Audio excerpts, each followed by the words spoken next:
Salutations, everybody. It is Matty here today with episode 169 of the H.A.M Radio Podcast. And it's me, Karak with ACG. Karak, how are you doing, man? Excellent. Tired. Yeah, same. Exhausted. We're hitting that review season now. We're getting to that fatigue level. Yep. Because it hits you fast, you know. We're doing Spider-Man and then Tomb Raider. Yeah, we got a lot of work cut out for us. For me, that's some upcoming content you can expect. Actually, if you're listening to this on Sunday, then the following day is going to be when Tomb Raider reviews drop. So keep an eye out for mine. Karak, you're doing one as well, correct? Yeah. Awesome. Any other upcoming content that you'd like to promote? I'm sure there's something, but my brain is so destroyed right now that I'm trying to remember even a single. I'm working on a bunch of stuff, but no, nothing that pops up into my mind. Yeah, same for me. Just videos as usual, Twitch streams, that type of stuff. So yeah, hope you guys dig that. As always, you can flick a buck. Flick a buck. There you go. Let's see. Oh, that one not as high pitched tone. Yeah, it's not today. Not as energetic today. Sorry. Not today. We got it for 2 weeks, folks, so it's all right. I don't like to remind him. I like to see if Karak is going to react to it or if he's just going to be like, Matt, come on, fucking stop, man. No, I'm never that. It's just my head hurts a little bit. I got you. So you guys can be a part of the show, get involved with your questions, even if you're like me last minute here, and I actually got the questions very late. You get early access to the show for $1. Maybe you can game with me, and you get access to exclusive videos that only show up there. Karak also has one. You should support his. Keep us alive here on the internet. Down below is also mobile links, so if you're listening now and you're like, damn, I gotta take these fellas on the go, then you can do so. iTunes, Google Play, and lastly, but not least, I want to send a thank you out to you guys.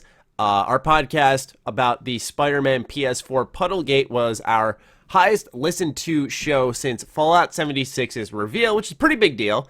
I guess people really like Spider-Man. Thank you guys so much for that. Obviously, the feedback was, how do I put it? Most agreed with us, but then there was a contingent of people who were just like, stop acting like there was not a downgrade. And then reviews came out, and all of a sudden the debate disappeared. It's crazy. Not only that, but we were pretty clear that there's, we can talk about the embargo now, but that was a crazy embargo because everybody was breaking it. Digital Foundry put the Halloween episode in, which it states very clearly, do not. You cannot have footage of, and people were talking about Puddlegate and giving qualitative statements. It was very clear. It said you cannot say so. And I held to it. I even emailed the PR guy, and I was like, listen, everybody's breaking embargo, like everybody. Yeah. So I'm thinking about doing a Puddlegate video. This was prior to our podcast. And then once you and I did the podcast, I was like, you know what? I'm not going to do a video on it and just let it come out. But it was so funny also to hear people that like, no matter how many disclaimers you put, there were people who were like, I can't believe blah, blah, blah. And it's like, quite literally, that is not what was said during the video. But it's just like people get so frustrated and then they're jaded, which is fine. Yeah. But then they don't listen. And the one thing about being jaded is you want to make sure you're right, because otherwise you're just a pariah. You're just holding back your own enjoyment. And that was definitely an odd podcast. I'm glad it did well. I am too. I'm definitely I'm glad most people kind of understood where we were coming from. We're like, without saying it, we were like, hey, we've been playing the game. We can't say much, but talking about it and kind of saying like this is a non-issue. People were starting to get the hint like, hey, there isn't this huge downgrade. It's actually a really pretty game. But anyway, huge thanks to you guys for tuning in, giving feedback. We always appreciate that. The ratings on iTunes and all that stuff, it helps out a ton. Puts the show on the map. So once again, thank you guys. And now let's get into what is a amazing, unbelievable bit of news. Kingdoms of Amalur is back. I feel like, dude, a couple of months ago, we had to be fucking talking about this series, because right when it happened, I'm like, Karak, I just thought of you right away. I was like, sometime in these past few months, there was a discussion between us about this series, and we agreed that I loved it, you did not like it, correct? There it is. Okay. Yeah. All right. Well, so I just, the missions felt MMO-ish. Yep. That was the only thing. You know what? We have a perfect question to talk about all the flaws that actually came with that game. And so first, let's just read the news piece, which is coming from Variety.com by Stephanie Fogel. Video game publisher THQ Nordic acquired the Kingdoms of Amalur IP and other assets from 38 Studios, it announced on Thursday. The deal includes 38 Studios' action role-playing game Kingdoms of Amalur Reckoning and its abandoned MMORPG project codenamed Copernicus. THQ Nordic is handling the acquisition, while THQ Nordic GmbH will oversee daily operations including sales, distribution, and the evaluation of sequels and new content. Kingdoms of Amalur Reckoning was created with the help of New York Times bestselling author R.A. Salvatore, Spawn creator Todd McFarlane, and the Elder Scrolls IV Oblivion lead designer Ken Rolston. It came out in February 2012 and was viewed favorably by critics, but only sold an estimated 330,000 copies in its first month. 38 Studios shut down a month later, and then afterwards, I should add in that there was a huge legal dispute, and by I mean afterwards. One of the articles I cited in my video about it on Thursday, or was it Thursday? Yeah, Thursday. It was from 2016, so this was going on for many years. So this mess just got cleaned up, finally. I know it's been such a long process, but anyway, Karak, what do you feel about THQ Nordic? They finally got, well, not even finally, but they got another IP of old that has a group of fans that have cherished it for a while, you know, kind of like Time Splitters. What was the other one? Like Pitch Black. They got Red Faction coming back. What is the plan for this company? Because someone had said to me an interesting thing on Twitter. They were like, don't expect a sequel or future content. They're grabbing a bunch of IP so that a bigger company can buy them. And that's what kind of got me thinking for a second. So where do you think they're going with all of these? Yeah, that's completely possible because they're hoovering up IPs. Mm-hmm. So, I mean, I don't think anybody would be surprised. But they're also releasing games too, so it's not like they're magically just buying IPs. Oh, and so Darksiders. To say, not to cut you off. And sorry. Darksiders. No, that's all right. That was actually one of the ones I was indicating. So I don't personally know. It sounds like that person maybe works there, and so they know exactly what's happening. I don't know exactly what's happening, but they're hoovering up IPs, and of all the IPs, I just don't even really remember much about the game other than the MMO parts. I remember there was a little bit of cool battle and stuff. I mean, they know what they're doing. I would rather have them not buy the IP and not make the game, though. I'd rather have them buy the IP and make a game. Mm-hmm. Because otherwise, I don't know why, but like leave that IP for somebody, a smaller dev maybe, who does want to make a title like that. I don't really like the idea of just we're buying IPs so we can be bought by somebody, but that's just me. No, I totally agree. I mean, that was the thing is I caught myself mid-video when I was talking about it. I was like, oh yeah, you know, like there's a chance that they're probably going to do something. I was like, wait, they just spent probably a decent amount of cash to get the IP, to get the assets, to get the MMO rights. Like they clearly have a plan to do something with this. That's the thing, you know, where I wish I had his name, but I get where he's coming from, where he's like, they're probably snatching up IPs to get purchased by a bigger company because they're increasing their value with each intellectual property that's acquired. But on the other hand, I also feel like, you know, like there was a large celebration on the internet. Not that it's a very mainstream popular game, but a lot of people really did like this series. And THQ is building good PR through saving these childhood and these underappreciated IP, I think, and they are going to be viewed favorably for press, for influencers, where THQ, I used to associate them, I think, when I was a kid, you know, they were in every single movie or TV show game ever. You know, Jimmy Neutron, Fairly Odd Parents, and so on. Oh, SpongeBob always had the THQ stamp on it. Now I'm viewing them a little bit differently. It's kind of amazing to see how they've transformed. But I want to get into the question because I think that'll kind of jumpstart the discussion for Kingdoms of Amalur as a game and where it could go for a sequel or this Project Copernicus MMO. Is that going to be picked up? So Big Boss has asked us, what are 3 things you hope are fixed in a potential Kingdoms of Amalur sequel/reboot? So since you're the one who, I guess, had more issues than I did, I'd love to hear, even if you don't have 3, because I know that's hard to pick off the top of your head right away. But yeah, I think I have 2. I assume the story I didn't like just because I can't remember it, and I'll usually remember even like stories that I sort of liked. So I would say hopefully a really, you know what I think it was also, if I remember right, the fiction. I think we talked about this. The fiction felt generic. Okay. If I remember right, so I would love for them to get, Avalon or whatever his name is. Chris Avalon, hell yeah. Chris Avalon, to go in there and write some fiction or whatever, flesh out the world, and then the editorial janitor just cleaning up everyone's mess. just fixing everything. And then I think that the MMO style quests, especially when we do, if it's a single player game, when we do see like a Spider-Man, which handles quests very well, we do see some of these games that handle quests, the competition is higher. And so I would really want to make sure that they had somebody working on the quests, make sure everything ties together narratively, no towers, no repetitive, not that repetitive in the fact of like tower number 1, tower number 2, tower number 3. I would love for those to definitely not show. I can't even remember the combat, dude. I think I can't. I can't. So I'll explain that for you because I had played it yesterday for our video. Pretty much, you've got a primary and a secondary you can equip, and they can be whatever you want. So you can mix and match to your heart's desire. You can have daggers, chakrams, great swords. You can also hotkey magic so if you hold like the right trigger and you press X not triangle, sorry, X, Y, B, A.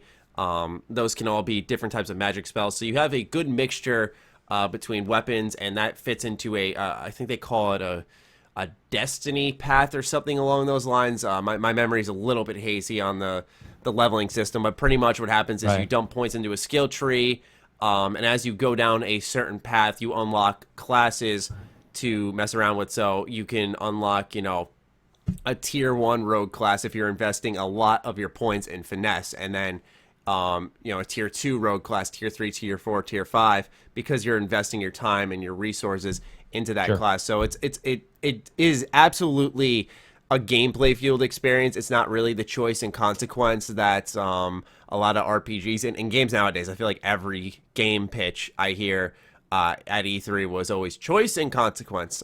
It's not like that though. It's definitely gameplay fueled. And it was, especially for its time, and it's aged really well. It's fluid. If you press LT at the right time, you take out a shield, you block.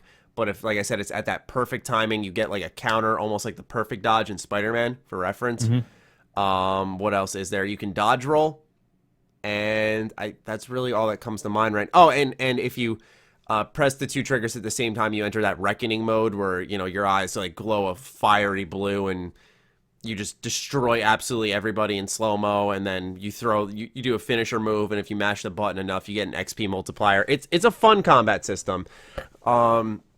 But I have to say that if I were to, in answer to Big Boss's question, one of the changes I would make personally in a sequel or a reboot is, like Karak said, a little bit less of an MMO feel to it, because what happened was when I was playing the game, it was like instantaneous. I knew it. Like, I went to a new area, I picked up a bunch of quests on a bounty board, I left the area, those quests sent me into this other kind of side area, and as I was entering there's just this one lone guy standing there with his arms folded with an exclamation point above his head, and it's like one of those do this on your way kind of MMO quests where I was like, all right, I'm getting the feel of an MMO here. Not that that's the worst thing in the world. I do like MMOs. I've been playing a lot of Star Wars The Old Republic lately, so like I'm not against it, but in a console RPG, I think it's supposed to have a different feel. You also wonder, because I had only just heard about Project Copernicus. I knew nothing about this until yesterday when we had first heard this news, or for folks listening on Sunday, I'm talking about Thursday. And so it almost seemed like, in a way, they were gearing up for what this series would become, a taste of what's to come. And an MMO was planned from those devs prior, so I was wondering I was wondering if this is just simply the name of the MMO Kingdoms of Amalur, because that was actually one of the plans, was to do an MMO style of it too. So I was like, is it called Copernicus, but that's just the code word for an MMO version of the game? I hope they don't. I would rather have them just do a single player. I agree. MMO isn't a very good spot right now. No, it doesn't feel like it's not, and especially when World of Warcraft Classic is coming back. Yeah, don't fight against that shit. Don't fight against World of Warcraft. Screwed. I feel like that's a very established market right now. Yeah. Leave it be. Yeah, I agree completely. Do not hop in there and try to compete against that. But another change that I would personally suggest is, once again, this kind of lines up with what Karak said, but along the storytelling path, a lot of the conversations in that game feel very they don't feel organic. Rather, it's very like sentence, yeah, sentence. Or like a behemoth amount of sentences your direction, and you have like one line to respond with. It's like, okay, so they're just talking to me. That removes the role playing out of a role playing game. If they were able to carry over that combat system with obviously some modern innovations, fix some of the storytelling, to make it more interactive, more like you're conversing with someone, and I guess not streamline the quests as much, but really just create a believable world by creating, like, for example, an issue that happens. If you were to stumble upon someone, it makes sense within the environment you're in. It's not just like some guy who's standing by the entrance of a valley saying like, "Hey man, I lost my dog. I didn't decide to go look for it. I was just waiting for you to pass by." It kind of breaks the immersion. And so many games don't realize that these subtle little things just kind of make you go, "What the fuck?" Like, even if it's for half a second, you're still that half a second, I think, is so crucial, where you're just like broken out of the experience and going, "What the hell's going on here?" But I got to say, man, kudos to THQ. I feel like they're doing a good thing. I hope they do something with it, because I mean, obviously people liked the single one. I didn't remember the reception of it, but I'm glad people liked it. So I really do hope they're not just sucking up IPs, because if they are, and then they're bought by a bigger company, if you go by pure math, the chances of all of those IPs being made is actually less. Yeah. So it's like, because maybe they're just going to continue buying IPs way more than they could ever make. I also don't know how many developers they have. Like how many teams they have underneath them. That'd be something interesting to find out, because then you could identify, there's no way, Who they're did, making this. The remaster for Red Faction? Because I wonder if it was the same team who did Darksiders 1 and 2, Definitive and War Master. Man, I don't remember. I think it just said. Let me take a look. I'm gonna just compare Darksiders 2 Definitive. I hate that word, to what's it called? Red Faction. Red Faction. Yeah, Darksiders. Gorilla. Are you talking about Gorilla? Yeah, remastered. Yeah. Oh, what a terrible name. What a backwards idea that was. All right, let's see here. I'll go on the Steam page. Let's see here. Once it loads, we've got developer Gunfire Games, Vigil Games, and THQ Nordic. Vigil. That's who pops up in the. And yes, Vigil was Darksiders. Okay. Yes, I remember that. So then Gorilla Remastered. All right, hold on. Spelling remastered is remastered. Yeah, that should work. Okay, let's go to the Steam page again. Ugh, they gotta check my age. I'm just gonna put in some fake age. All right, here we go. And we have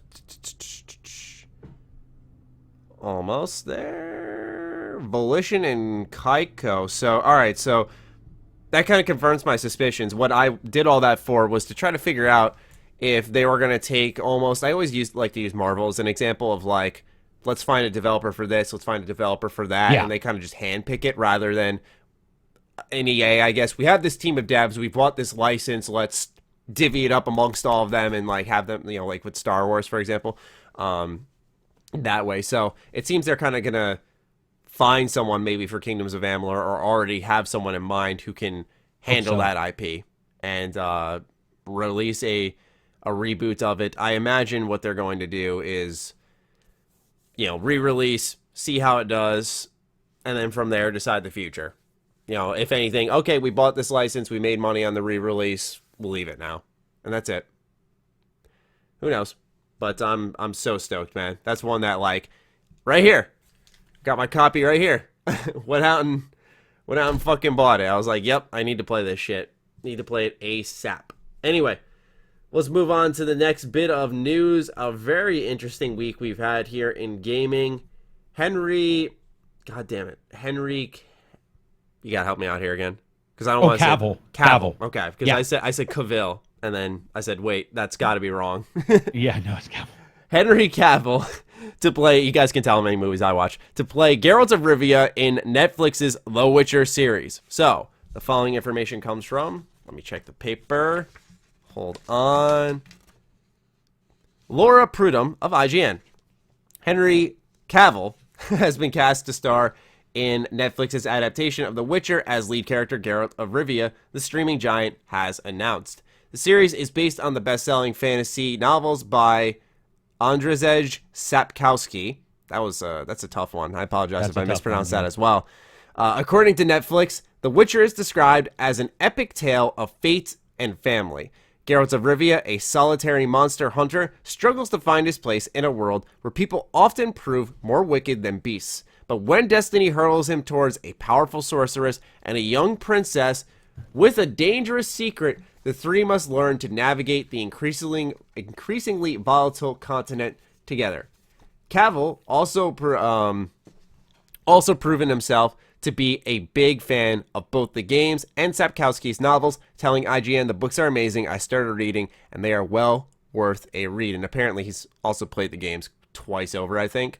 So that's a pretty interesting casting. Someone who's passionate about the Witcher series in general. We really don't see that far too often where someone who's huge about the franchise is also the one who's going to be heading like the lead character. So how do you feel about this casting?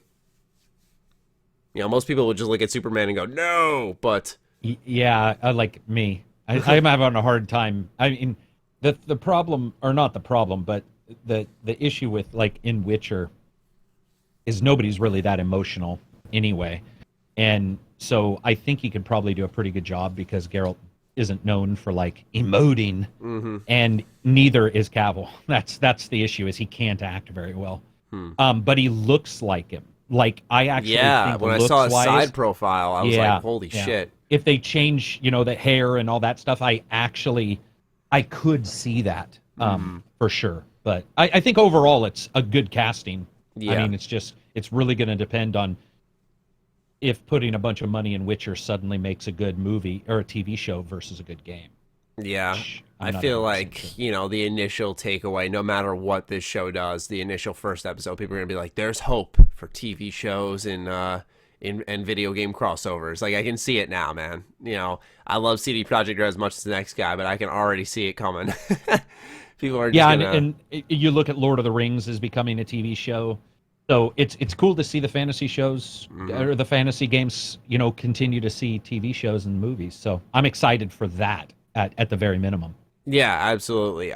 For me, I'm a believer that, I think of like Man of Steel, for example, and it's like, that was just such a boring movie, and I don't really blame Henry for that. I feel like that was more so the material. As someone said it in the Discord, and I wholeheartedly agree. I felt like it was just the material to work with where, I'm not an avid movie viewer, by the way. That's why I rarely do movie reviews or talk about them on the channel, because I'm not going to sit here and act like I am the best critic for it. But, I mean, fuck, man, that was such a boring-ass movie. I remember, telling me and my friend Ivan had, a debate for the longest time about that being a good movie or not. And, because he had told me way before it even released, oh, it's going to suck, it's going to suck, it's going to suck. I was like, nah, man, no way they screw this up. I think I was in high school at the time, and even after it came out, he saw it. I never went to see it, and he was just like, dude, it's awful, I told you. And I finally saw it, and I caved in. I was like, this is so fucking bad. Yeah. I did not like that movie at all. I thought it was incredibly boring. I know there are some people out there who do like it. But to once again kickstart the discussion, we have a great patron question from XToftX, who asks, do you think Netflix will be heavily invested in making sure the Witcher TV series is well produced and will keep the Witcher fans happy while also bringing in people who are new to the series? I mean, I personally think that's the goal in general, but I guess the main question he's asking here is, who are we catering to if you're Netflix? Are you trying to bring in new fans, or are you trying to appeal to the ones who made this series so popular in the first place? I think neither. I think they're aiming for a Game of Thrones replacement. Interesting. Because remember, that's over, or coming to the end. Coming to the end, yeah. Final season in 2019. So I personally, I think that their primary aim is that, and their secondary aim is going to be the story and all that stuff, which isn't actually bad. It's just One of the problems people don't remember about Netflix is they sound like they're doing well, but they're actually doing quite terribly when it comes to their balance sheet. And a lot of people are nervous that Netflix is one or two large purchases away from being in dire straits because they're not making cash back. And they're buying all these IPs, they're spending all this insane amount of money. So to me, financially, if you follow, because that's one of the things I do is invest, and you look at their financials and you're like, personally, I feel that it's a little bit more, I don't want to say money based. I just mean when they look at it, they're not going to be aiming for, they already had, look at Iron Fist 2, season 2. It's getting destroyed in review. Like destroyed. They're not having the best luck. Wasn't the first one really bad anyway? It was bad, and people are like, this one is somehow worse. Like wow. It's like a magic combo from a Street Fighter character. So to me, my hope is that they would, I want them to succeed just because I like fantasy stories and stuff. So Same. I like dragons, I like superheroes. Bro, but not to cut you off, but I think it would just be fun for us to like sit back and actually be able to talk about a weekly or a a season of a show based off a game that's really popular. Sorry, go on. That too. No, that's actually, I mean, the plain and simple fact is that it's not KOTOR, so I hate everybody. Because if it was a KOTOR TV show, then I would change my entire channel to a KOTOR TV show channel. But it is Witcher 3. I think that'll be cool. I do feel that they'll be aiming to get fans from Game of Thrones to watch Witcher 3. I really do feel that that'll be one of the major things they aim for. In fact, we already know that's where a lot of companies are going for. Like they see a Game of Thrones, they're like, hey, we've seen copies before. And then secondarily, gamers. The problem is I don't know if Netflix knows who's a gamer and who's a Netflix watcher. You see what I'm saying? So like, I don't know if they, I don't know if they would aim for that as much as they would for just the Game of Thrones thing. Witcher 3 is a big name, of course, but you don't know how many people, like you and I, we like, for example, I love superhero video games and I watch shows, but I know people who love superhero video games that have never watched a single episode of Netflix, like the Marvel series on Netflix. Any of them. And I think the same goes for the opposite. There are people who love, very much so. My girlfriend's dad is obsessed with Marvel movies, like obsessed, but he's not like big into the game aspect. Exactly. So exactly. I get exactly where you're coming from. So I think Game of Thrones seems to be bigger. Mm-hmm. If that made because they made a game, which a lot of people like the Telltale game. They made a game, and then you also have this they make amazing an RPG too. Yes. Yeah, they did. They did. Yeah. Man, I just barely remember that game for the 360. Yeah, like a really old one. Man, holy shit, dude. that series has been going for fucking ever. I know. This is what's crazy is like, I like Agents of S.H.I.E.L.D., though I know it's not very good. I like Gotham, though I know it's not very good. But then somebody will remind me that it's like they existed during the 360 days. And you're like, what? It reminds me of anytime you talk about Agents of S.H.I.E.L.D., I remember when I like directly contradicted myself in like 5 seconds on a show. I said about like hating things, and I fucking hate Agents of S.H.I.E.L.D. I think it's like a dumpster fire. I fucking remember that. This shit was so bad to me. Now this one may seem a bit off topic, but it actually ended up fitting in pretty well based off how we got into Marvel heroes and all that stuff. But it was still a question I wanted to include, which was just Lee Martin asking, what anti-hero would you like to see in a video game?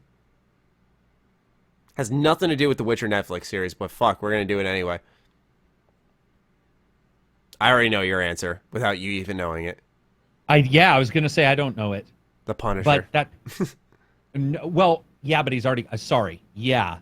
But since he's already got a game, I was trying to think of okay. Right. But you're absolutely right. Without it, yeah. I mean, if they... But let's say they didn't do remakes. So anti-hero, not a villain. Yeah, like a Deadpool, I mean, that's the thing, is I am not an anti-hero specialist.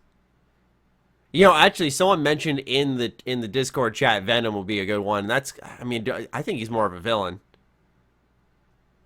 Yeah, we had this discussion in our Discord about Bane, actually. I said, what villain do you want to see a Batman game based on? And everybody was like, Bane, for sure. And they had descriptions of it. But again, he's a villain. I mean, maybe you could take a hero and kind of twist the perception on him and make him almost into an anti-hero. Like, imagine like Green Arrow is a bad guy. I mean, he kills people. That's a good one. I was gonna say like Nightwing, but he kills people. You know, like so everyone's like, oh, Nightwing's a superhero, and then like you see him fucking like breaking skulls in with his staff or something like that, and you're like, well, he's kind of killing people. So is he much better than everyone else? It's just a thought. My answer would be Green Arrow then, because I do like Green Arrow anyway, and I think that unfortunately it'd be too much of a Batman copy, because when you look at Batman and Green Arrow, it's like Oliver's really just a bigger playboy than Bruce Wayne, but they're both doing the same thing, gadgets, you know, the mystical, the same bad guys overlap, which you don't want. Yeah. Actually, you know, Green Arrow and Flash both have bad guys that are, or not bad guys, but characters that could be. I would kill for a Flash video game. I know it'd be so hard to make, but holy shit, I'd love Not that. any harder than fucking Superman, though. Yeah. Right? Like, I mean, if you're talking about power or something, I mean, it feels to me like there's more enemies in the shows and in the comics that can come close to defeating Flash versus Superman. Superman needs a guy who they actually called Doomsday. Like, they couldn't figure out anything better. So, it's anti-heroes are my favorite kind. The problem is I don't think there's many left, because the comics have jumped back and forth now so often. Right. Where it's like a good guy turns bad for a little while, and then you're like, well, is he an anti-hero now? Or there's really not any anti-heroes. There's like it you know, a good one would be, I don't know if this counts because she doesn't have superpowers, but for those who pay attention to Ninja Turtles, Karai from the Ninja Turtles, who Oroku Saki's daughter, the daughter of the Shredder. Oh, daughter of the Shredder. Yeah, you know, she in like comics shows, she's always kind of like towed the line a little bit. Like, you know, she's got honor, and you know, a lot of times she's depicted as someone who, you know, very much holds her family's values, but in a different light. And in the comic I was reading, like, she wasn't afraid to kill people. She was very like driven by revenge, but at the same time she was trying to rebuild something she was proud of. So it was like she had noble intentions, but yet she wasn't executing them in the best manner. So I think a game based off of her, but holy fuck, if they did that first before an open world Ninja Turtles game, there'd be hell to pay for me. Oh my gosh. What about what's her name? Talia al Ghul? Oh, Ra's al Ghul's daughter. That'd be a cool one too. Depending on what you watch, like a show or a comic or what, she's definitely an anti-hero. She's definitely a villain in some, but she's definitely an anti-hero in others. I've sort of always liked the idea of like a character with a bad parent. That's why I did like Green Arrow for a long time, because of I can't remember the actor's name. It's Oliver's best friend in the first season who dies, but his dad is I hadn't watched it, to tell you the truth. Oh, dude, it's actually, I mean, I've heard great things. It's popcorn, but they're fun. Like, I had heard the first, I think there's like, I don't know how many seasons, but I heard like the first we're at like 3. 7 or 8. Yeah, I heard the first 3 were really good. Maybe very 4, much so. 4, but I know there's like one season where it just kind of back. Yep. It's just like Supernatural. I love the TV show Supernatural, but it has one season that it's quite literally like, what am I watching? Like, who wrote this? And then it just goes back, and you're like, okay, I guess it's back to normal. I have no clue what's happening. But yeah, anti-heroes is tough, because it's hard to even identify. Even Spider-Man, when you look at some of the comics, Spider-Man has done some evil stuff. When you look at the comics and how they've changed him for certain things. So, hard to know. Yeah, for those who are looking for Spider-Man to do some evil shit, read Spider-Man Reign. It's about like a really old Peter Parker, like 60s. Reign, as in like a throne reign, or reign as in like the weather? Reign as in, I should have specified that. Yeah, it's a that's all right. Pretty good read, pretty mature. It's really gritty. I'll get it right now while we're talking. What's it called? It's Spider-Man Reign? Yep, REIGN. And it's, like I said, it's kind of like a darker, grittier take on the universe. And like, it's literally a Spider-Man who's like clinically depressed and trying to just bring him out of retirement for like one last battle. It's a really interesting tale. Is it like the best one ever? No, but I found, as someone who's like a huge Spider-Man fan, I was pretty marveled at the idea, and it kind of paints him in a new light. That it's not like this wisecracking, confident guy. Like, he's very much in shambles the whole fucking story. So if you're looking for like a different take like that too, that's a Holy really shit. good one. This is dark as fuck. Right? I don't want to. The first sentence says what happens at the end. What the fuckaroo? What? Yeah, bro. Huh, okay, I'll check it out. Definitely, if you're yeah. looking for some dark reading material at night, it's a good one. Anyway, on to our next subject. Anthem demo releases February 1st for PC, Xbox One, and PS4. I also noted in the headline I had jotted down 3 weeks prior to its February 22nd launch date in 2019. So EA has announced that it will make a, quote, VIP demo, end quote, for BioWare's Anthem available to EA/Origin Access subscribers on Xbox One and PC respectively for February 1st, 2019. The demo also is available to pre-ordering customers, which opens the door for PS4 players to get in on the action. The announcement was made during the studio's PAX West panel. Anthem lead producer Mike Gamble said that the demo is not a tech test or beta looking for feedback, and is instead a slice of our game. This comes from Timur Hussain from GameSpot. Oh my gosh, bro. I mean, that just is so eerily similar to that. I admire that. Here's the thing. I admire this transparency. Why do I say that? Because as a fucking huge Fallout fan, Bethesda still won't admit that the fucking thing in October is a not just a fucking demo. They're like, it's a tech test, It's like, no, it's not. No, it's fucking not. So I admire their transparency, although I don't like this trend. Too. But what do you think about this? They're announcing a demo for February. Well, it's just September. PR, right? I mean, that's all it is like to get people talking about it 3 weeks prior. So, I mean, I do actually, I agree. I can say good stuff about shit companies. I actually do like that transparency, being very clear about it. Mm-hmm. And I like that it's like, it is not for feedback, which is like, this is what you'll be getting. So to me, that's fine. But it is just, it is just PR. It's just all it is to get some people making some YouTube videos and stuff. Oh yeah, dude, that statement's going to get the shit quoted out of it in YouTube videos when people, I shouldn't say when, I apologize. True. If people don't like it, they're going to be like, yep, this is the final product. So don't say I'm overreacting. I mean. Oh, I didn't even think about that. Yeah, bro. That is instant defense point right there. Yep, they confirmed this is what you're getting pretty much. You're not changing it. Yeah, that's true. That is true. I don't know if you saw this, and it's on the same topic, but it's stupid things people say. Did you see the NBA guy say that microtransactions are an unfortunate like certainty now in games? Did you see that? No. It just exploded. Yeah, it was NBA 19. The producer of it was games, man. That's why I don't play today, them anymore.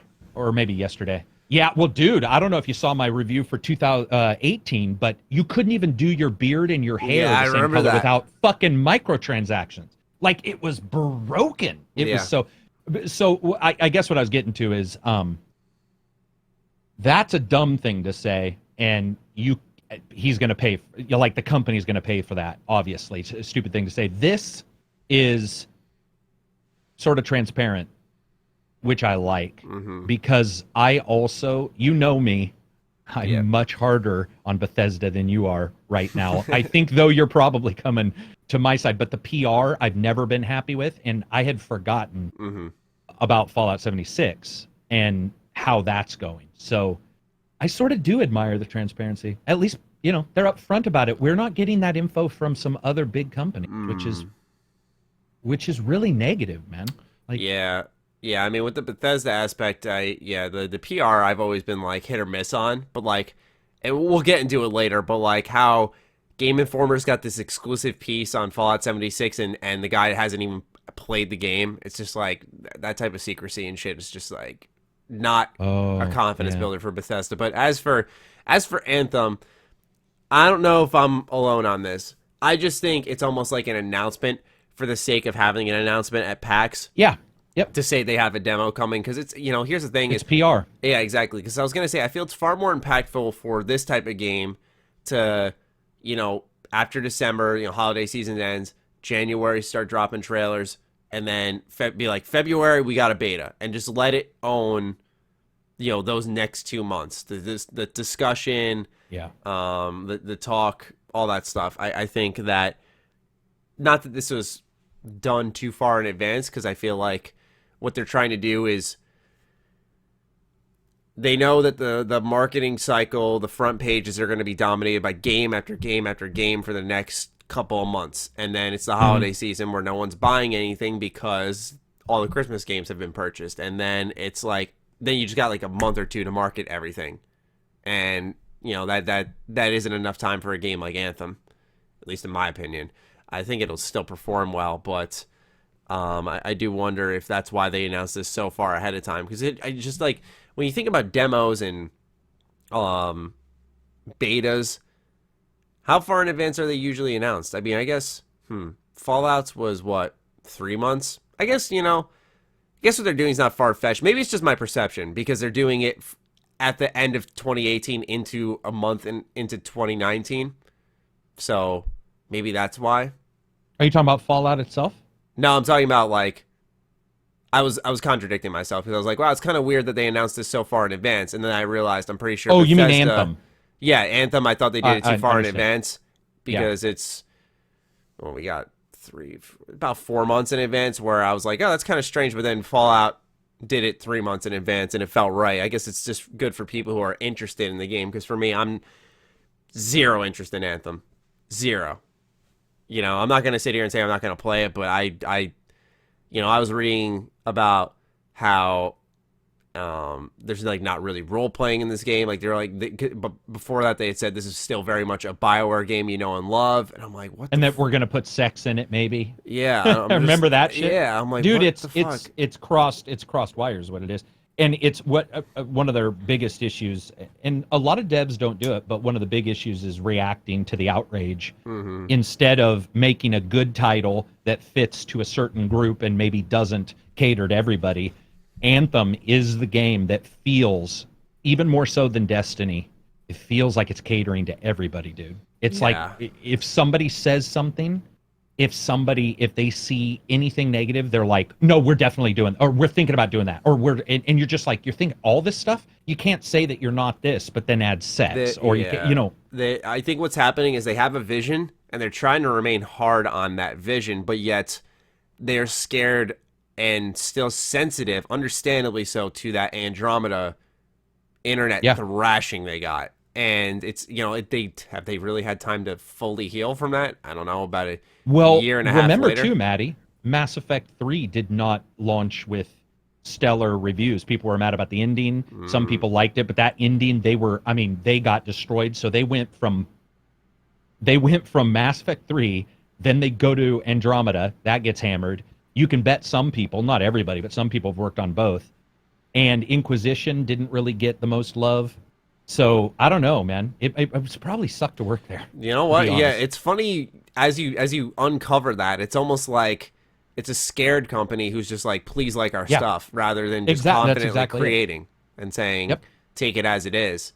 You know, it feels like one of these times they got to make a game and just be like, we don't give a fuck. Like, we're just going to make this and hopefully you like it. That's why I have hope for, like, remember they were talking about making those smaller 15-hour titles and stuff like that? You know, I really hope that they continue with that because that'll be the confidence builders, in my opinion.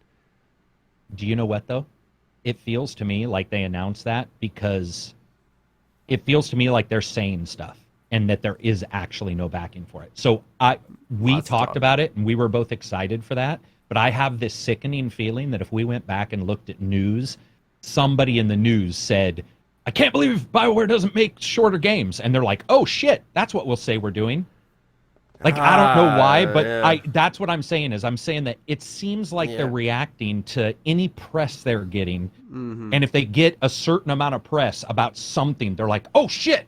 Let's talk about this. And so to me, I haven't heard anything about this supposedly 15-hour game because if they were working on it, it's a shorter game.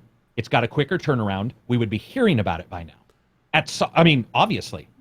So it seems like a catch-22. It's sort of like once they say something, then you start looking for that data and you don't find it. And you're all, And you're just... You know, and that's where bad hype, I feel, is created. We talked about it last week, where it's like if you're excited about something and it's there and it's what you see in the game, that's one thing. But it's another thing to get excited about words, talk, imagination, that type of stuff. Well, Spider-Man, we talked about that. We were like, when we ended that one podcast was prior to the last couple, and we were like, we got to make sure we don't expect the cool shit we're saying to actually occur, because there's no, it's not going to. When I was reviewing it, I was just letting it hit me. I was just letting it come at me with everything it's got. I mean, you know, the leveling system, I didn't expect it to be that engaging. The suits, the flexibility, the combat system, I mean, fuck, you know, just a great game. And for those who are wondering why we haven't continued our discussion of Spider-Man, you know, this isn't like a firm announcement yet, because we have a special guest that may be joining us, but we are definitely doing a spoiler cast next week. So that's why we are currently not continuing the discussion on it, because while we may have the game beat, not a lot of people do yet. So, you know, the game just came out. So, a lot of people haven't even got home from work. True. Yet. Like it's such a weird feeling Amazon's delivering when you get a game that early, you know? It's a really weird feeling. I platinumed it last night, and people were just getting it. There was that, and then what was the other one? It was just recent. Oh, Yakuza I got early, but there was something else that both of us were like, holy shit, we have this. Well, State of Decay was early. It's been a good year for that. It's almost like they listen to our show. Yeah, let's hope. But yeah, it's that in when you, God of War. No, not God of War. I can't remember what it was, but there was some other game that both you and I were like, man, they've got this so early. And that was what was nice with Spider-Man in particular, because it is such a big world, so you want to sort of explore and see and do all the shit. And you know, we were just talking about developer confidence. I think that's a confident move. They gave us plenty of time. They knew for a fact the game wasn't super long. I mean, in the scheme of things, reviewing that game, I was thinking like, oh, it's going to be such a big dive, and I was so for it because it was Spider-Man, but I was thinking like easily 40, 50-hour game, and it was like 25. Yeah, it was. That was the thing that was sort of weird to me. I test on all the difficulties, so I was bouncing to easy, bouncing to hard, and trying to see. And they said, unless I'm mistaken, I thought that PR said, we are delivering an extra level of difficulty upon release, and they have not yet. Yeah, they delayed the patch. They delayed that patch. So to me, yeah, it's like 25, but if you go to hard, there's some battles, we talk about this, the thugs, where you're just like, fuck, and they start grabbing you more. I don't know if you ever saw that, but they'll grab you, and then you have to press, whatever to get out and think square. Yeah, they wrap you up with that cord. Oh, no, there's guys. There's dudes who can, when you go to harder, they'll do different moves. And one of the moves is a bear hug from behind. Wow. And they'll grab you, and then other dudes are shooting you and shit. And you're like, the fuck? And you can't do anything else but hit the square because you got to break that. So you're getting fucked.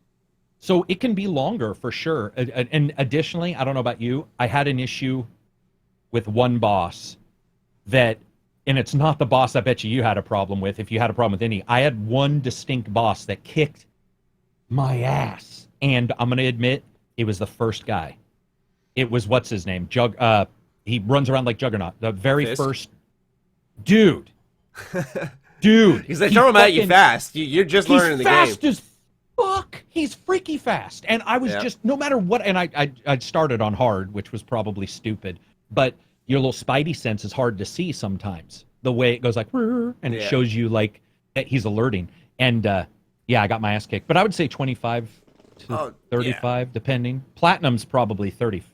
Well, how many hours is a platinum? Well, to get the platinum, you literally 100% the game. Platinum. Yeah, absolutely. You 100% the game. And I had to climb to the top of Avengers Tower and visit a specific area in the game. And that was it.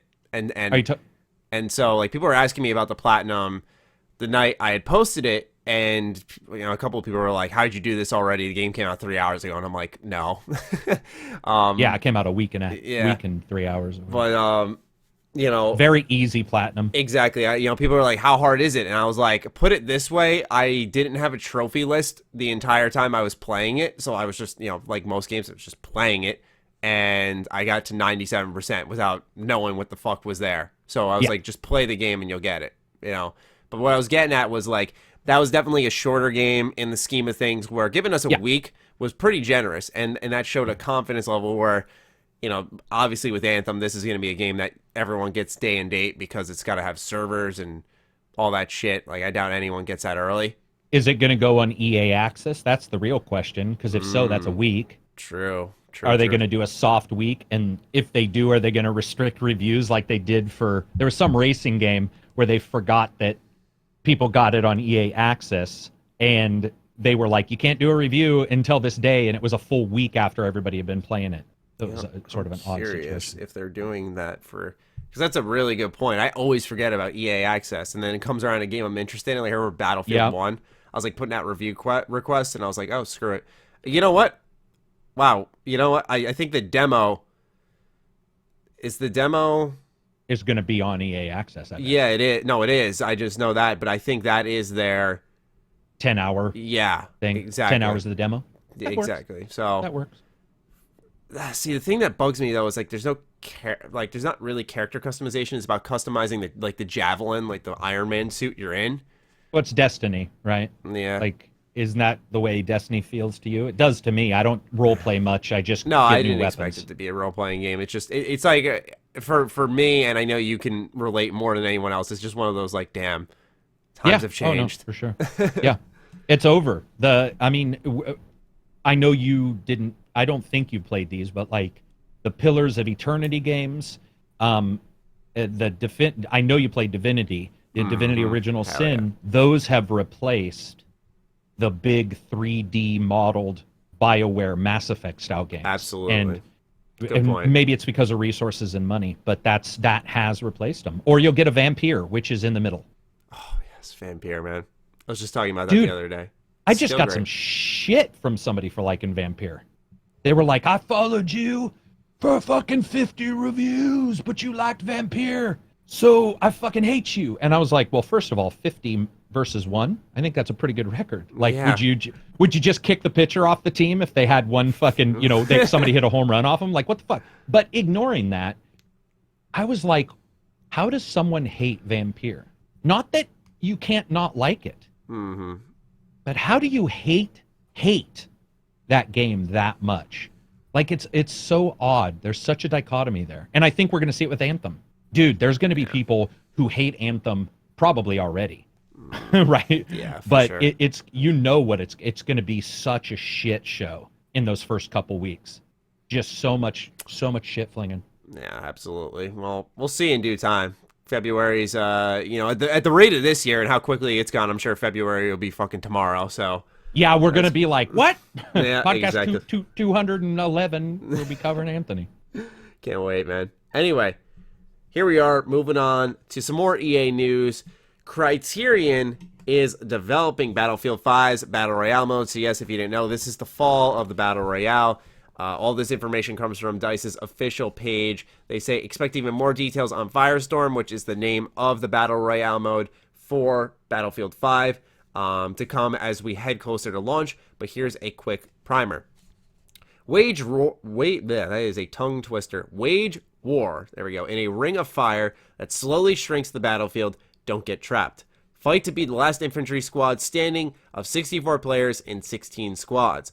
The game-changing addition of battlefield vehicles lets you wipe out unsuspecting squads with a tank or drive to survive with transport vehicles. Work together as a squad to secure objectives that grant better and rare gear.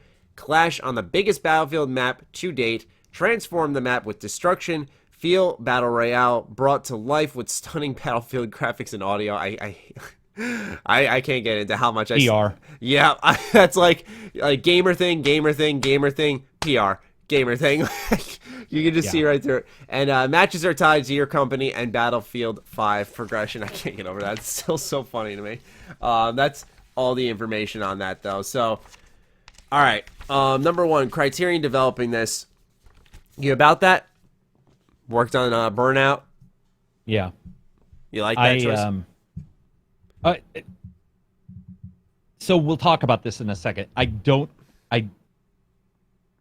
What people are reporting from the current game, and what they're playing, like, I guess I do, because I'm not hearing the most positive stuff from the stuff we. So yeah, same. Roll out to another dev and do your battle. Maybe the Battle Royale saves it, right? Hey, man, great news, by the way. Guess what Battlefield Criterion helped out on? Hardline. Are you interested now or No, what? no, Suddenly negative I want to interest. play fucking Battlefield 5 a ton. Negative, impossible.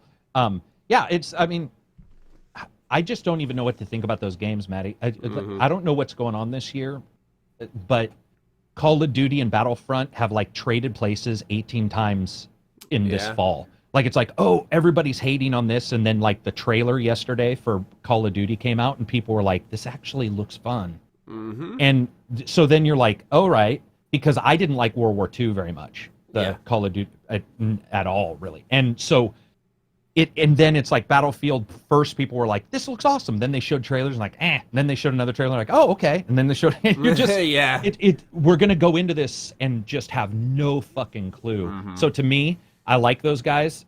I think they're good devs, but I'm not 100% sure they're going to be able to save this bird. Like it feels like it feels like it's already almost DOA in a weird way.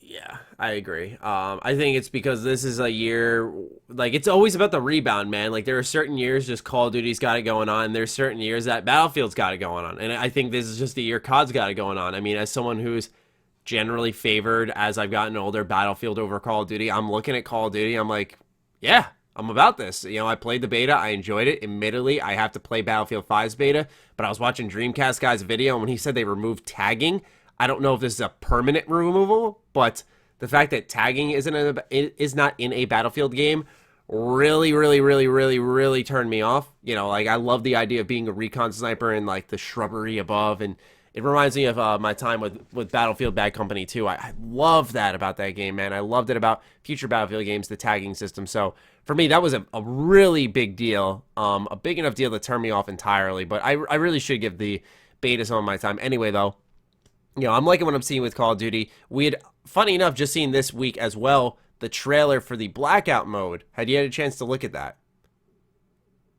No, you haven't. Okay. Nope.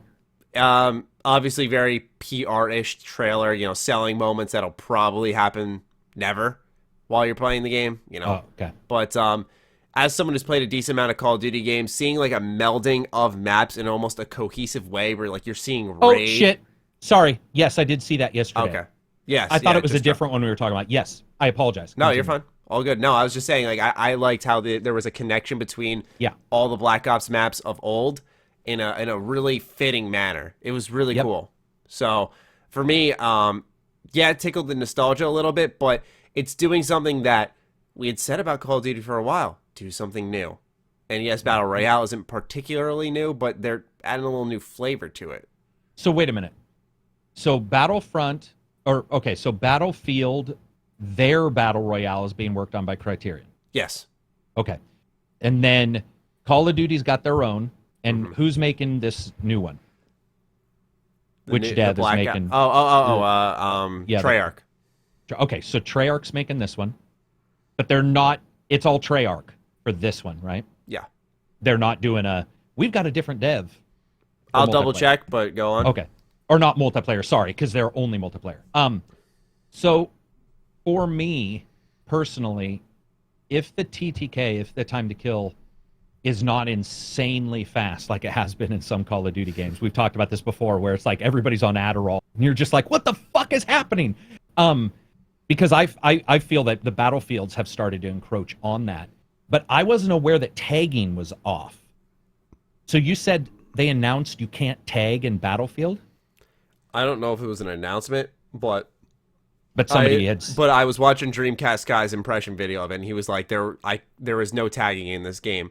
I don't want to, confirm that, like, oh, it's officially gone. That's it, because, I know with these betas, there are times they remove a mechanic to work on something. Maybe it was broken in a previous beta, so they've removed it. I haven't kept up to date with Battlefield 5. I talked about that last week, how, I've been in and out on it. I don't want to sit here and be like, yeah, they took it out and fuck them. I just... For me, I need to get the full story and play it for myself to fully understand. But let's say tagging's gone. Let's say tagging's gone. Okay. If we say tagging's gone, I'm gonna say I might. Tagging is a little unrealistic, right? Like it is by its general terms. Yes, I agree. It could be. I mean, this is gonna sound weird. It could actually be a huge boon if there's no tagging, because it could cause it to be far more strategic, where people can't follow you behind shit. And Like, Okay. I don't know how I feel about that. At first, I was like, wait, what? And then now the longer I think about it, the longer I'm like, wait a minute. It Lack does of make tagging, sense. it may, yeah, it for that game, right? Like Mm-hmm. some games tagging makes sense because of the amount of enemies, but like tagging a human doesn't necessarily a lot of times, because if you tag a human and they just hide, you're like, well, he's fucking right there. Yeah, I don't know. yeah. For me, part of it, I guess, was it does not make sense. I agree. It was more so that I was like, oh, okay. I thought it was really cool that I could say I tagged this guy and my squad mate who's nearby. I'd be like, yeah, Exactly, he's right around see that it. building. I just tagged him. Like, Yeah. it's that guy there, you know, and you go take him out, or like the additional intel you get by talking to your teammate. And What showing about them. this, Maddie? What if you could only tag if you were in groups? I would See, love that would be cool. Yeah, that'd That be great. would be awesome. And only to squad make mates you want could a squad. see. Yes. Yeah, If that you were would be just great. like, if you're just like, if you're a lone guy, that's great. Mm-hmm. But you can't tag, and if you're in a group, then your tags work for others. I mean, the balance is probably all over, and I'm sure people are going to complain about what I just said. You know, I'm not getting a specific developer for the blackout mode, but it's saying that there is a trio of developers for Black Ops 4, which is Treyarch, Ravensoft, and Nspace. Like, literally, I typed in Call of Duty Blackout developer, and then there was a space that came out that just says Call of Duty Black Ops developers, Treyarch, Raven Software, Nspace. Now, I don't know if they're referring to the first one there. Let me just Call of Duty Black Ops 4 developers. That'll be just because Activision's just like the king of owning these unheard of support studios. Yeah. Oh my, no, never mind. Call of Duty Black Ops 4 developers, according to Google, it says Treyarch and get this, Beanox. Former Amazing Spider-Man developers. How they have fallen from grace. Oh, I was just hoping you weren't going to say Iron Galaxy. yes, that's a good point. They're the ones who did Extinction and the Batman Arkham Knight. What do you call it? The port. Yeah. Wow. Right. I find it insanely interesting that, like, I don't know which one of these two I want to play less. We'll see. I'm hoping that something turns me around. You know, admittedly, sorry, go on. No, go for it. I was just gonna say, admittedly, I got biased right now just because I've played one, I enjoyed one, I have not played another, so that's why I lean towards Call of Duty a little bit more. But I gotta say, what I've heard about Battlefield versus what I've seen in Call of Duty, I mean, I liked that trailer. I liked what I saw. You know, it felt different for Call of Duty to actually be in a multiplayer match and in vehicles. Yes, Battlefield's known for that, and I really think Battlefield's a better fit for Battle Royale. You know, it's got that strategic element. Yeah. It has those vehicles. It feels like it was just born for it. Where Call of Duty, it feels like a genuine change because of it's usually boots on the ground. You're sprinting mad fast, but now you're going to be getting in quads, boats, helicopters, all that stuff. It's going to be really cool, I think, especially with the combination of all the maps. I think that's kind of lending itself some fanfare, some success. But we'll see, man. We'll see. It's beta's dropping this month, and I wonder if Battlefield's getting a beta for their mode. Not sure on that. Anyway, let's move on to our last bit of news. It is a bulky one. Pretty much I tried to summarize it to the best of my ability because if you pay attention to my channel, you'll know I made a 23-minute video on this whole entire GameInformer news piece for Fallout 76, and I mean, dear God, it was just so much to sift through. I had so many opinions on it, so I said, for the podcast, let me just take out the 5 major things that were takeaways, and we'll hit on those. So we got events were described. Pretty much it was you're walking around, you get a little notification on your radio. Maybe you listen to a broadcast, pulls you to a mission, or you're walking around, someone stops you, like you see a group of robots or something like that. And they also teased time perks and rewards for a set event. So you complete an event for maybe like a Christmas or whatever, and you get like a Christmas perk or some shit like that. Main story details were handed out, albeit fucking very briefly. The Overseer has left the vault before everybody, and you are handed special instructions. It's going to take you across West Virginia. It's not a quest you can just blaze through. It's a multi-part story, and it's apparently pretty lengthy. Perk card packs, which is the new way of leveling up. When you level up, you get perk cards, and they're given to you every 2 levels early on. So the game's definitely going to be front loaded. You're going to get hit with a lot of content. You're going to get hit with a lot of leveling up options. But then later on in the game, it's going to be every 5 levels. And then lastly is it has been confirmed that there are 24 player servers now. So there had been a rumor of 32. Bethesda never wanted to put a number on it because they had been play testing it for a while, and now they've officially settled on 24 player servers for maps for a map, 4 times the size of Fallout 4. Now, Karak, what do you think about that general roundup of news there? It seems, I don't know, that seems like barely anybody. But I guess for a Fallout game, that makes sense, right? Exactly why they said they did it. Their reasoning for that was we don't want it to be an MMO. We want encounters to be rare. So yeah, that makes sense. For me, because I said like those 8 extra players, I think could make a difference if you spread them out enough. Encounters could happen, and that's like accounting for if a couple of people are squatting up and whatnot. But the main thing we'll hit on early on, because it ties into a question to jumpstart the discussion, is from Bearded Panda. How much are they going to invest in seasonal/time events, do you reckon? What are some seasonal/timed event mutations that you would like to see if they went that far and not just perk cards? So I think that they have to invest a lot into seasonal/timed events because that is the bloodline, or not the bloodline, the lifeline of these games, man. It's about who gets content out the fastest. And if you don't get it out fast, your player base drops. I wouldn't blame Bethesda, not in a way where it's not a shitty move, but I wouldn't blame them. I wouldn't be shocked that they reserved like a little bit of content for 2 weeks, 3 weeks after launch, just to say, hey, here's what we're doing. Look, content already. And then something for Thanksgiving, and then something for Christmas. I would not be surprised, because for a gamer, 2 weeks is a long time, right? When you're playing the same game constantly. Not that should be the expectation, but they said they want to get out smaller stuff, bigger stuff, and I imagine smaller stuff will be things like Bearded Panda suggested, mutations, or as the article had stated, like limited perk cards.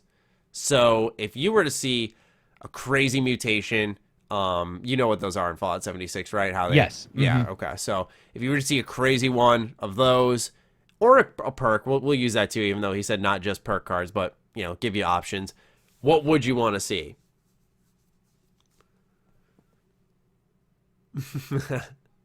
Here, I'll give you an example I used in my video just to kind of get your brain rolling. I said, like, okay, you help out Santa in a Christmas-themed event, and because of that, you get I said a perk card initially, but it would make more sense as a mutation that you get an additional 300 pounds of carry weight because Santa can carry sacks of toys.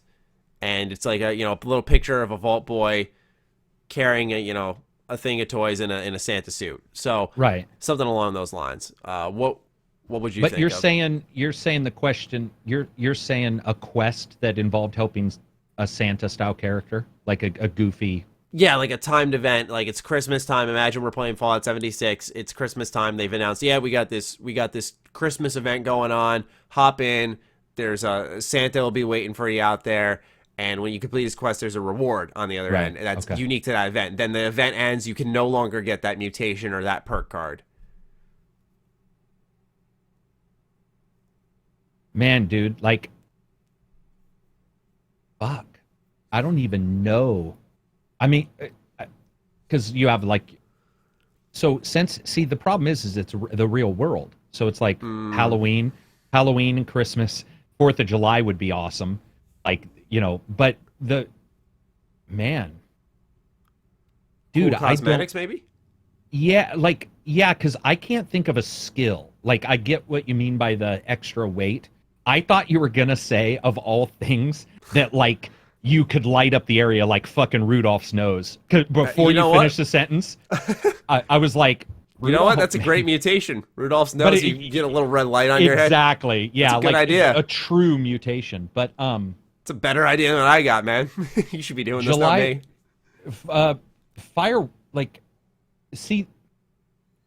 When I played all the other Fallout games, the mutations, like, this is sort of all new. Mm-hmm. So it's hard for me to wrap my head around me being mutated. Like, Am I going to add an extra and seeing it? Like, am I going to add a tentacle to my arm? And why would that relate to 4th of July? So it's like I'm even having a hard time even figuring that out. Because all I remember for any timed events were WoW, World of Warcraft, where For like me, you it's would go into a RuneScape, so town. I feel you. A RuneScape, yeah. So you go into a town and it's snowy and there's presents everywhere.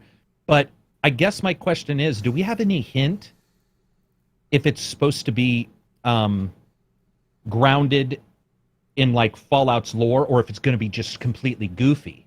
I guess that's because when you said Santa, I was like, Santa? What the fuck, in Fallout? But then if they were like a Santa robot shows up, you know, that's that's you know what I mean. So that's probably more do you, accurate. do you see what I'm saying? Like, I'm a little Yeah. confused on how they're gonna, if they're gonna treat the fiction on their holidays very, very realistically.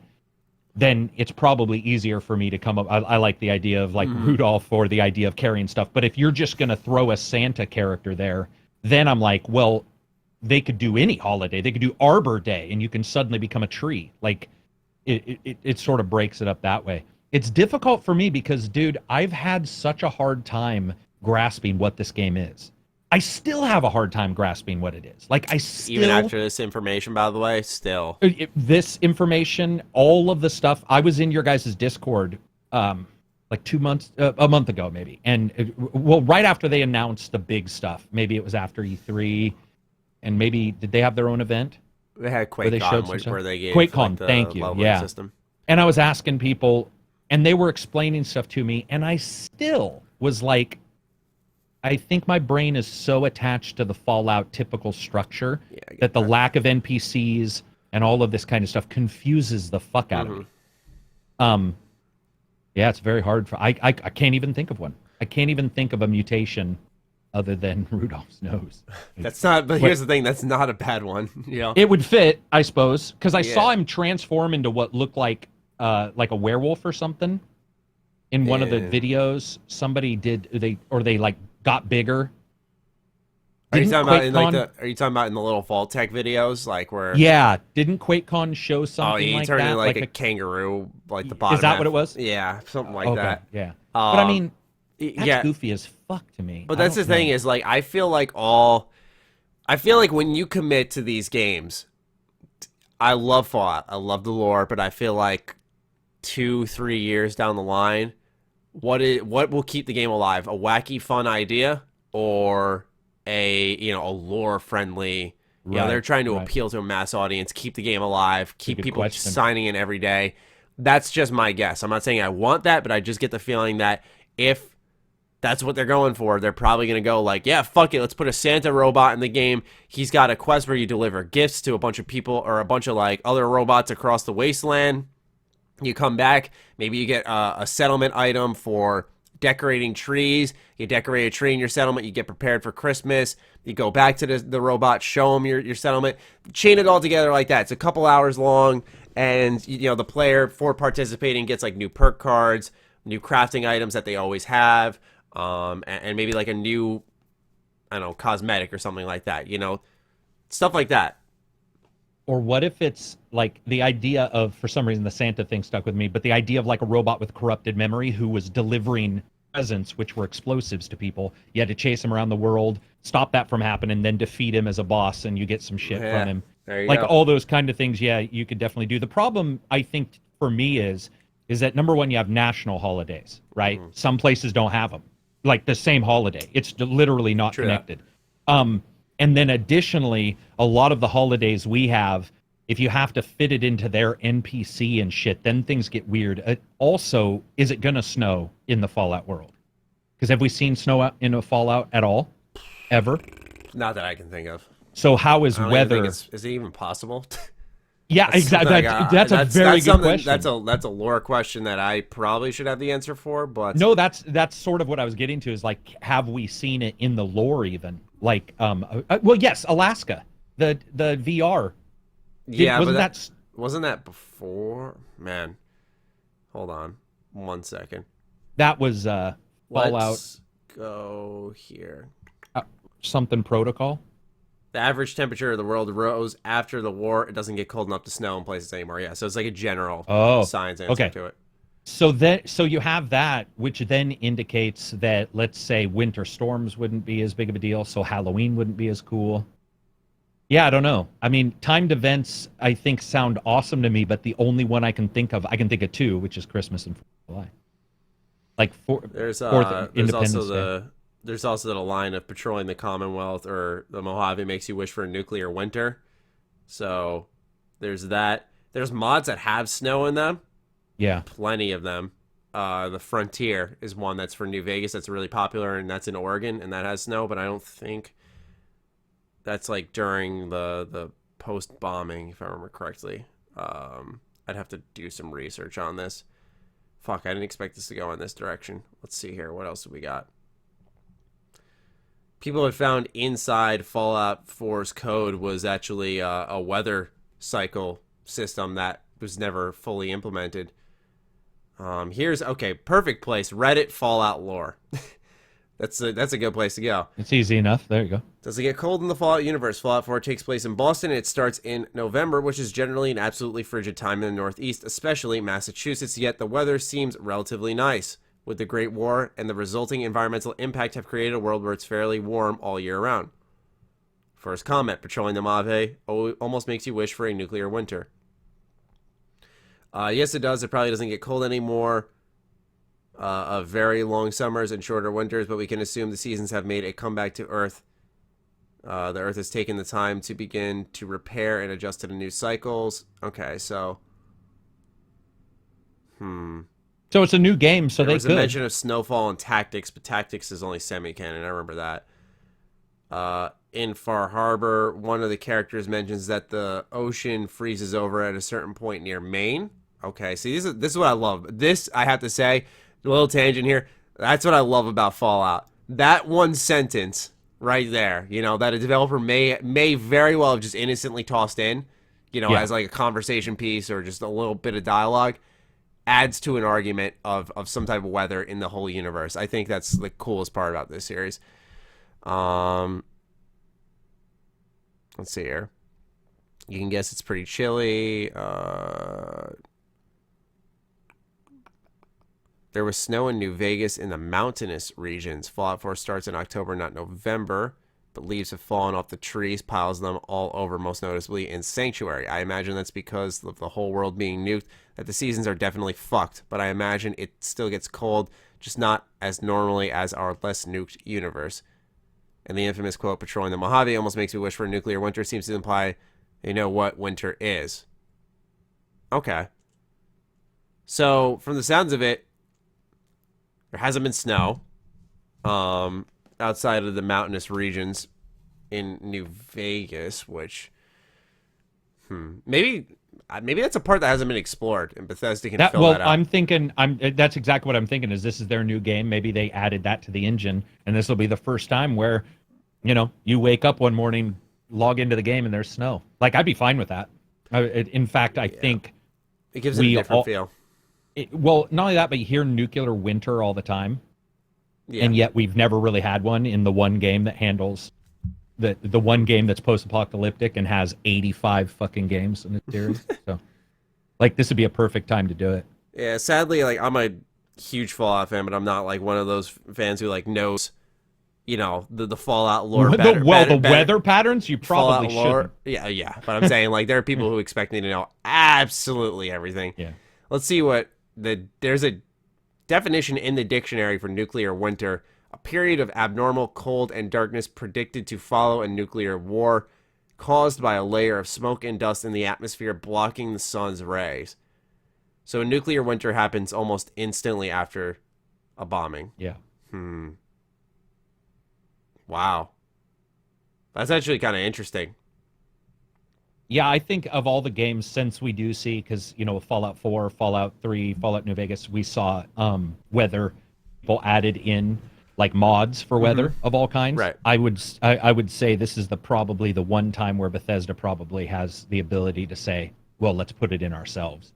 It makes sense. I mean, it's only 25 years after the bombs have fallen, so maybe a nuclear winter is a thing that could exist at this point in the Fallout timeline. See, this is what I love about Fallout. You can just speculate to your heart's content. But Yeah, I mean, there's a good chance, and I would love to, I'd love to I see would something love it. like that. Me too. But like, back to the question in general about how the game stays alive. I mean, these are the things they're gonna have to do, and I think Fallout fans should get used to the idea of Bethesda making sacrifices of lore, retconning to make certain Right. things happen. I think that's going to be a very, very common sight for this game. Just because. Does this game make sense to you though, Maddie? What do you mean by makes sense? Like That's being a multiplayer Fallout happening after 4? without NPCs and all. Like, No, it really doesn't. It's the opposite of everything feedback wise they should have taken from 4, as far as I'm concerned. Me too. And I'm not even being negative. I'm because I don't even have enough like knowledge about the game yet to even say it's not going to be good. It's just that it's so confusing when you talk about it because I keep thinking towards Fallout the games. Yeah. And I keep jetting to like Fallout 4, Fallout 3, and then I'm all, well, wait, maybe it will have this and it won't have this. And the lack of NPCs is so it's weird. It feels like the number one reason the game can't continue. So like NPCs are the fucking lifeblood because you're exploring a world. And I don't know, they're going to have a hard time. What if the server population isn't that great? And then what do you do then? That has never crossed my mind. It makes me nervous because it's like, what if they just have technical issues? Let's say everybody loves it, but people can't connect. And then the people who can connect are like, well, I'm the only one here. Or there's only 10 people here, and it's this big spread out area, and there's not NPCs. Will that get boring? And will it even get more boring 6 months down the line when you don't have NPCs to throw a loop in shit? Because NPCs for me in MMOs are what throw the loop. They can do things. We'll look at WoW. They're like, this character does this, each episode or each expansion that's came out, they're like, here's the main bad guy who's done this crazy thing. And you're like, oh, fuck. In this game, do you know if they're going to in some way elevate a player to that? Like if I kill 500 humans, do you know if the game is going to be like, other than the bounty system, like there can't be lore. There's no NPCs for lore. See, that's another thing.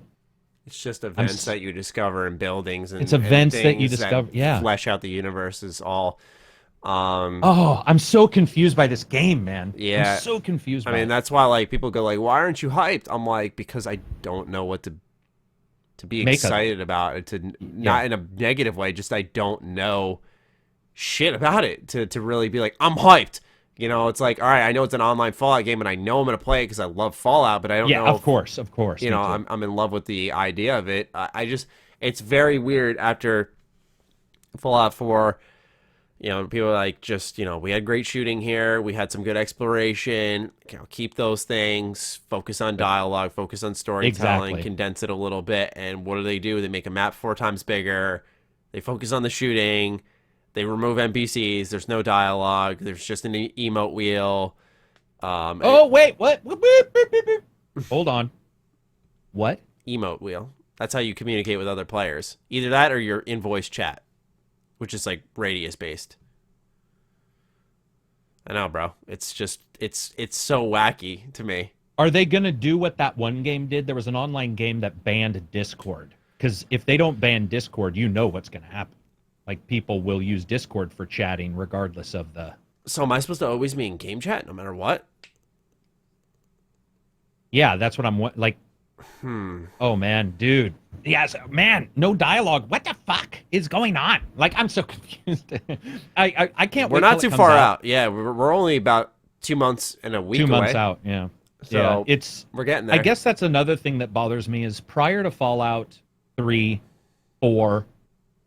we knew much more about the game, and you sort of knew where things were going. This is not in a bad way, but it's secret, and it's a weird situation, and then it's like paid for beta, all this Yeah. strange shit that's really confusing to me. Yeah, I think with gaming is like, there's always that internal strife of like, I love this, I should be excited about it, but I'm not. And I'm like, chances are, if you feel like something's being hidden, it is. And chances are, Yeah. if you feel like something's missing, it is, because anything these companies can use to market a game, They will. they always will. Yeah. So it's like, if you're nervous about the game and you feel like there's not a lot of content and you feel like they're hiding the story, it's because they are.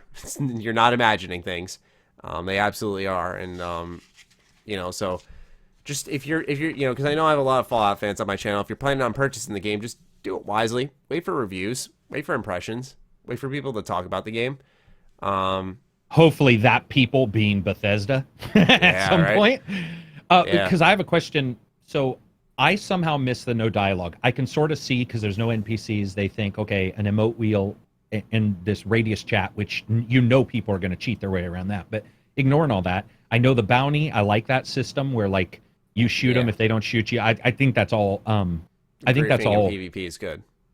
Yeah, I think that those are really, and so I don't want to sound negative, because I actually think they've come up with a couple things that are really, really cool. I agree. So I'm just more hoping everything else is as cool as that, because if not, like, can I find you? Have they announced if there's grouping? Like, what I mean is, prior to getting in, do I make a conclave? And so you and I are part of that, and when we jump in, we know we'll be on the same server. Yeah, I think grouping's pretty easy. They had like a way of explaining partying up in the articles. It was pretty much just you group up together. And the reason I know that's possible is just because they were also talking about in the article how you could like connect settlements and build a giant city, for example. But I mean, if you build a giant city, can't somebody just fucking come and destroy it? Yes, but that's why they get the blueprint system.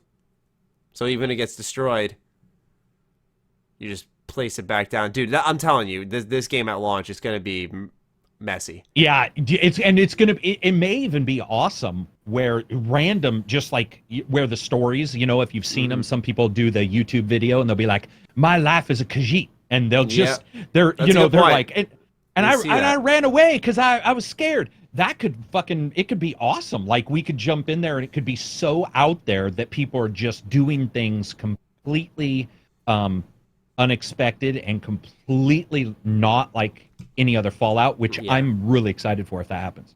Same. We'll see, man. We're getting there. We're getting there. Time flies, and we'll be there soon. Yeah, we'll be there very soon. Yeah. We'll be talking about Anthem. Absolutely. Anyway, we hope you guys enjoyed episode 169 of the H.A.M Radio Podcast. If you made it this deep, hashtag is Amalur. Amalur. Hell yeah. Is that how you pronounce it? Amalur? Yeah. Kingdoms of Amalur. So let us know if you got this deep. Karak, thank you so much for joining me, man. Yeah, and you bet. We will catch you guys in next week's episode. Peace out. Peace out, everybody.